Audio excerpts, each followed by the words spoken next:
واژه عشق واژه غالب و مستولی است. عشق به وطن، عشق به آب و خاک.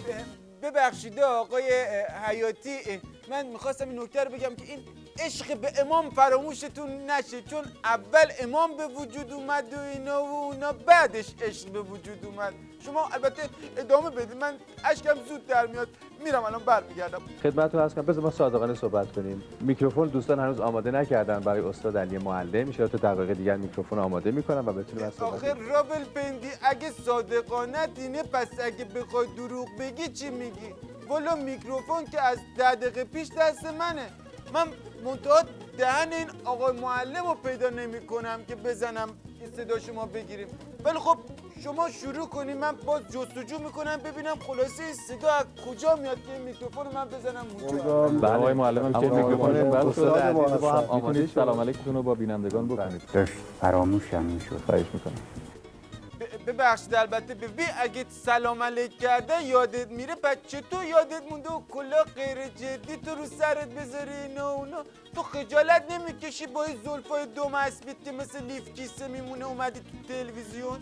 آقای حیاتی ببخشید مگه اینجا برنامه راز بقاست که این بابا رو برداشتی آوردی؟ باز خوبه حالا عینک زده فهمیدیم چشماش کجاست، چون من هرچی میگردم دهن این بابا رو هنوز پیدا نمیکنه. البته ببخشید شما به ادامه بدیم. بله. سوال اول از مردم و اینکه مردم از خودشان بپرسن آیا شناسنامه دارن یا ندارن؟ آقای معلم از خودتون بپرسین، چرا مردم از خودشون بپرسن؟ شما خودتون شناسنامه دارین و اینا و اونا و بره و بیاد، عکس هم داره؟ چون قیافتون با کلامتون همچین مجزا هم که بشن دخل آدم رو میارن، وای به دیگه به تلفیقشون. شما موافقین؟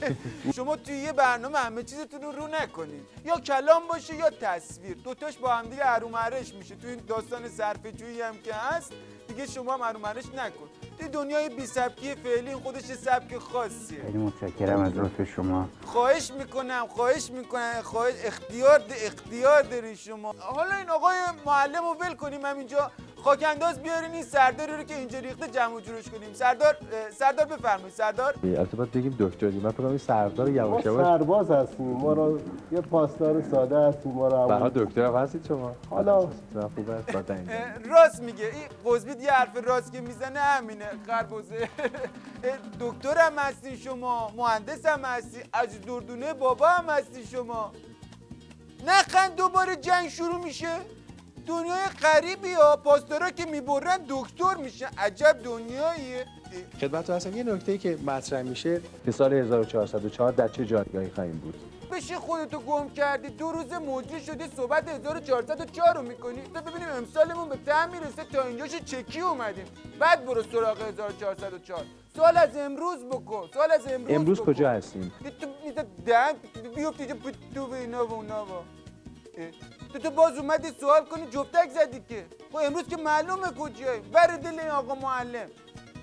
نه تو بگو از کجا تا کجا میخوایم بریم. آره اینا رو بگو. از ایران به عراق، از عراق به سوریه تا لبنان. آقای دکتر شما تا لبنان رفتین خسته شدین، اجازه بدین من بقیه‌شو میرم. از اون بر میندازیم میای که دیگه میخوریم، خلاصه ته اون کوچه‌ش همین استودیوی ماست که دیگه میرسی میبینی اینجا نشسته حیاتی.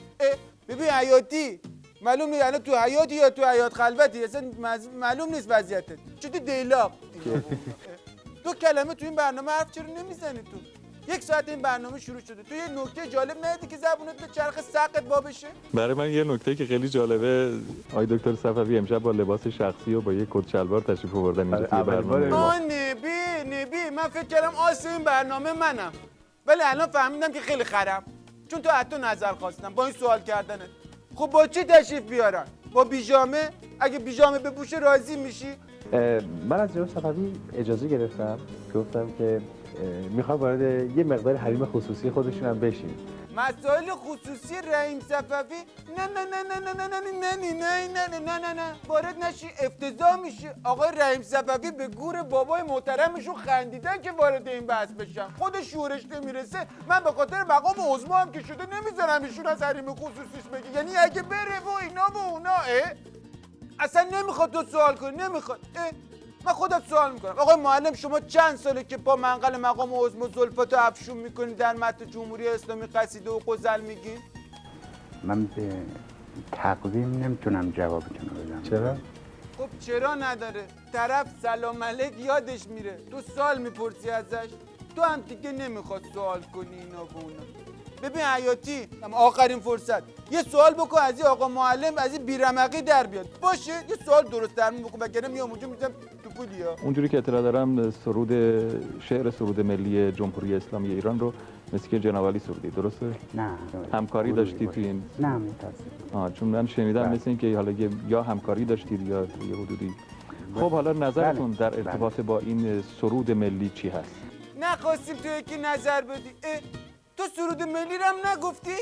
نه متاسفم. نه و نکمه، پس برای چی اومده توی برنامه با این تیپ غلطه؟ یه سرود ملی هم نتونستی بگی تو و اینا و اونا. هن تو هم که کلا 2 تا سوال توی این برنامه کردی، منم توی برنامه خراب کردی با این وضعیت آفسایدت. این رئیس مشاورم که ستاره هاشو مقام عظما کنده تو 7 آسمون، یه ستاره هم نداره. این خانت خراب شه رحیم صفوی، پدر ملت در آورد میذارم اینجا تک و پوزتو میارم پایین. خب نمیدونم چه قیافه تو واسه خودت درست کردی. نخند تو هم با اون قیافه تنیسی تاکسی دوت مثل یه گوله برف میمونی یخچال. آفتاب این برنامه منم آی نبی و اینا و برو، الان هم موقع غروب کردنمه، بیا و برو و اینا و اونا و آی نبی.